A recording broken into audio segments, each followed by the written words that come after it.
Hello everybody, and welcome back to Double G Studios. Turning my attention back to astrophotography. Getting excited because supposedly we're forecast for clear skies tonight. Something that has been few and far between for the last several weeks. Now about, well, I think it was 3 or 4 nights ago, we had about 6 hours of clear skies at night during a time at which I was able to get some captures of 3 targets, Andromeda, or not Andromeda, Orion, and the Seven Sisters, and one more. It was a new one that I'd never gotten before, Bode's Galaxy. So I was able to squeeze those 3 targets into a 6-hour window from my limited observation area. And so that's something I'm going to talk about a little bit. So I'm doing backyard astrophotography on a real basic level. But one of the problems with that you can face if you want to try astrophotography is your location, where you can realistically put a telescope, what access you have to the sky, how much sky do you have access to, how polluted are your skies. And I would say that my situation is fairly challenging. I have roughly Bortle 6 skies, maybe Bortle 5, but probably Bortle 6 skies. And I also have a very limited view of the sky itself. And then another limitation, which doesn't apply to most astrophotographers, but it does apply to me, is, I'm not staying up past maybe 11 o'clock at the latest at night. So I'm not going to be out there all night long finding targets and shooting pictures. So the targets I find need to be available between dark, this time of year, maybe 6 or 7 o'clock, from about 6 or 7 o'clock till maybe 11. And those targets need to be available in the limited amount of sky I have available. Very challenging. However, as challenging as that is, the point of this video is to show that you can still get it done, and it's still fun, and there's still a lot that you can get and see, even with all these limitations. So, having said all of that, let me actually show you the limitations I'm faced with. So, I shall take you out to my astrophotography observatory. Let's go on a tour. It's like 24 degrees out here, about 3 in the afternoon. Like I said, clear skies are forecast for tonight.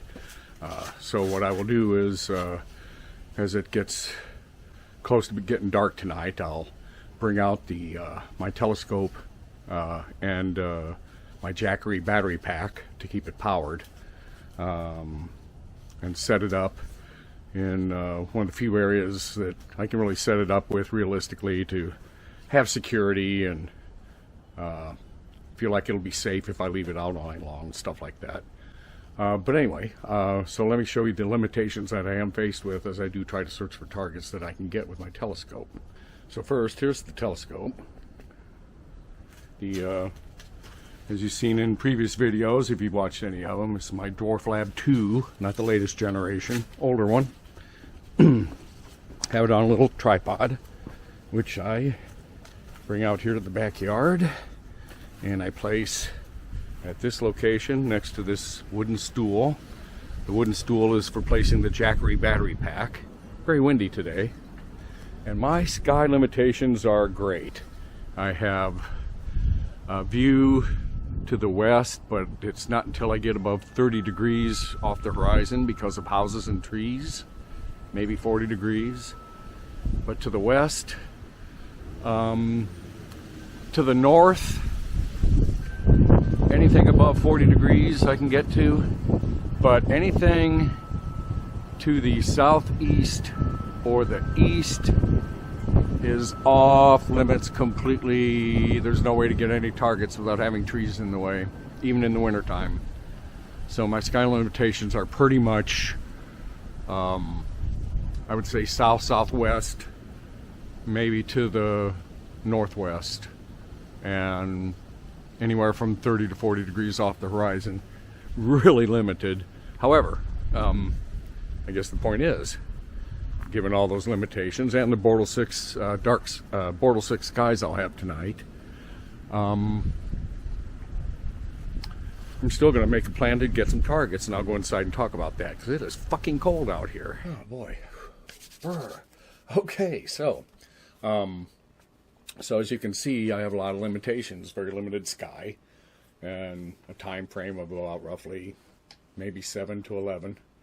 Although, you know, I can't extend that time frame because I can have the telescope set up to start shooting a target, say when I'm going to go to bed at, say, 11 o'clock, and have the telescope programmed to track that target for the next 2 or 3 hours while I'm sleeping. And that's why I do have, leave the telescope out overnight, as I will have it track something before I go to bed, and then just leave it out overnight and retrieve it first thing in the morning, and hopefully get pictures, assuming unexpected clouds don't roll in and any one of a number of other things that can go wrong. Anyway, having said all of that, talked about the 3 targets I got a few days ago, and I probably ought to show you what I got, and maybe I will a little bit later. First, I want to talk about the ones I'm going to try to get tonight. So tonight, and what I'm going to do is go to my desktop and use Stellarium to show how I determine what my targets will be for tonight. This is in no way any tutorial on using Stellarium, because I'm sure there's more efficient ways to use it than the way I am, but what I am going to show you is how I go about finding targets in the time frame that I'm looking at and based on my sky. So this is how I would go about using Stellarium to find the targets that I'm going to go for tonight. And let me turn me off there. All right. You'll notice that I'm looking toward the south.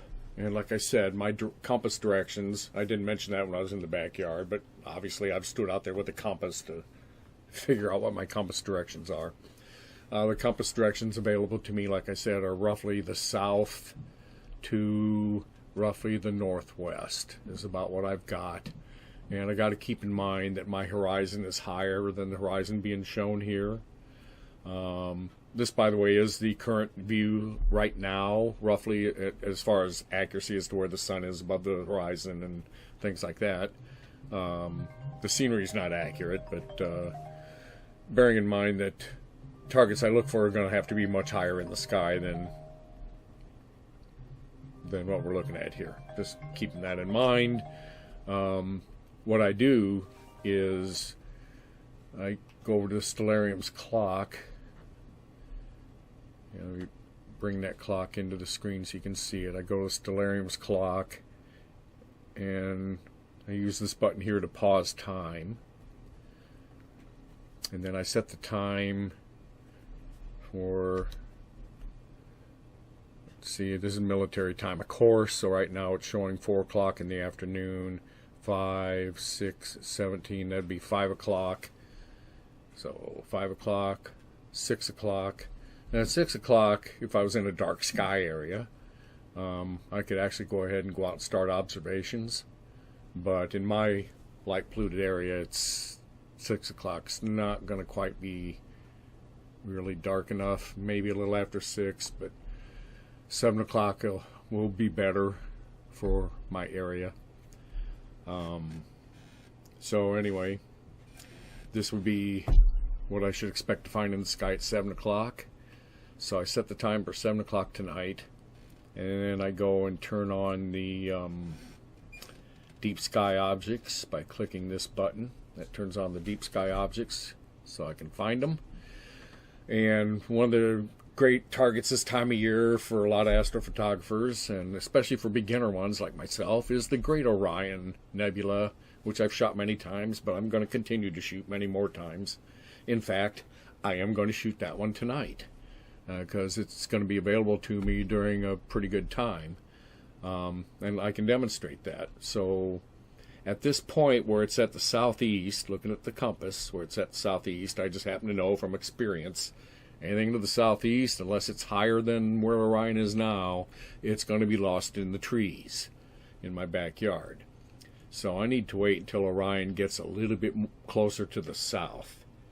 And so if I advance the clock, and let me select Orion too. If I advance the clock, it's now set for 7 o'clock, go to 8 o'clock, go to 9 o'clock, go to 10 o'clock. So at 10 o'clock, Orion's going to be almost due south, and it's going to be high enough in the sky where I'll be able to get it from my location. And so from 10 o'clock to 11 o'clock to 12 o'clock, that's 2 hours. I'll be able to track Orion across the sky. 2 hours will allow me to capture probably roughly, well, I'm going to set the photo counter for 500. So that'll be a little over 2 hours. It'll take maybe about 2 hours and 10, 15 minutes, something like that. I didn't do the math, but just roughly it'll be about maybe 2 hours and 15 minutes worth of time I'll track it. And that will, of course, happen while I go to bed and go to sleep. I'll set it up to do that before I go to bed. That'll be my final target of the night. So I have my target chosen from 10 o'clock until midnight. So what can I see from, say, 7 o'clock until 10 o'clock? About a 3 hour span. So let's have a look. Let's see. So I got to stay pretty much south or west of south. So, of course, any targets that are high in the sky, no matter where they are, I can probably get them unless they're to the east. So just looking for high targets that are available. Andromeda is always available. I've shot it a lot. I'm looking for something besides Andromeda tonight.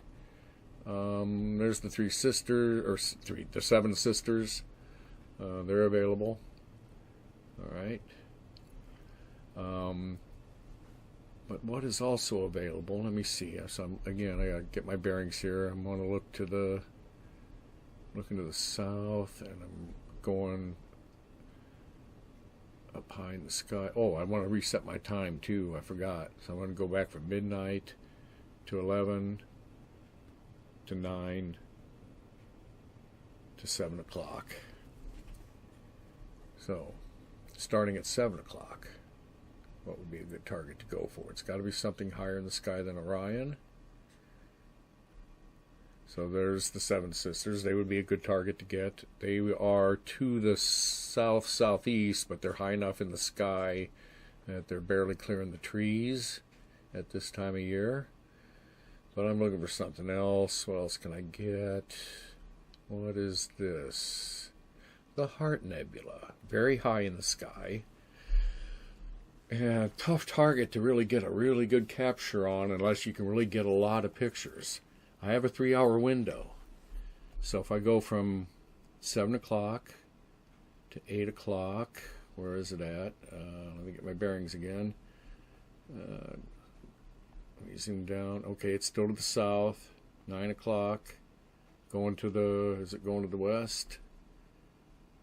It's way high over. It's so high overhead it doesn't matter. I think I'm not going to have a problem. I'm going to have about a 3 hour window to be able to shoot that. That'll allow me to capture maybe more than 500 pictures. I think what I'll do is I'll program the telescope to do 500 pictures of the Heart Nebula. I'll do 500 of the Heart, and then 500 of Orion. And if I can squeeze anything else in there that doesn't require a whole ton of pictures to stack, maybe I will. But those would be my two main goals for tonight. 500 pictures of the Heart Nebula, and 500 pictures of Orion, and I'll report back later on how that went. For now, let me show what I did a few nights ago, the 3 targets I talked about, and what I got with those. Okay, so here's the 3 observations I made a few nights ago, and what I got for those efforts, with the limited time frame I had, and all that. So this is Bode's Galaxy is the name of this, and there are some other galaxies we can see in this view. Don't know what that is, but there's one there, and there's faint one you can see down here, and another one you can barely see up here. But Bode's comes in pretty good for the little smart telescope that I have. I do have the identifying markings. Also, Bode's Galaxy, also known as M81. This is M82. And there's NGC 3077, and that one's out of view, but anyway, you got the idea. But the point being that pretty good picture for crappy backyard with limited access. I think this was I don't have the exact numbers in front of me here, but I think this was a 200 and some odd, 210 maybe FITS files that were stacked to develop this photo. That and the serial processing, of course. And then I got the best capture I've ever gotten yet of Orion. This one was 445 pictures that were stacked. Roughly about a 2-hour shoot, or track of it, I should say. So yeah, using the latest tools available in serial, and having a 4-hour time frame to hit it with, not 4-hour, having a 2-hour time frame to hit it with, really brought out a lot of details I've never been able to see before. So I'm anxious to get some more 400 some odd shot stacks of Orion, and then do some multi-stacking of multiple nights. I hope to. That's why I want to get Orion again tonight. I want to get another 400 shots of Orion and then stack it with these, and see if I can make the image even better. Or will it not make it better? I don't know. I'll experiment and find out. Anyway, so that one I got the other night also. There's the labeling for some of the stuff around Orion itself. Then I also took the opportunity to get, I think this was 250 some odd shots of M45, also known as the Seven Sisters. But even from my Bortle 6 crappy yard, I'm still able to bring out a lot of the nebulosity around the Seven Sisters. Pretty impressive what today's smart telescopes can do. And I guess that's sort of kind of the point, is that with the capabilities of today's smart telescope, even the real basic entry-level ones like the one I have, it's still possible to have fun with astrophotography, even if you have crappy lighting conditions and not very much sky available. Now, if your skies are worse than Bortle 6, I'm not sure how well you would do, because I've not had that experience. But if your skies are Bortle 6 or better, no reason not to get into astrophotography unless you don't want to put the extra work required to really bring out the details in your pictures that the telescope itself won't bring out. And that would require learning how to use processing software such as serial, or even just basic, and not basic, but even just graphic software like Adobe. But knowing how to process stacked images with software especially designed for that is very beneficial in being able to bring out decent images even with a basic level smart telescope. That's kind of the point that I'm trying to make, and hope you enjoyed the video. See you on the next one. Ta-la!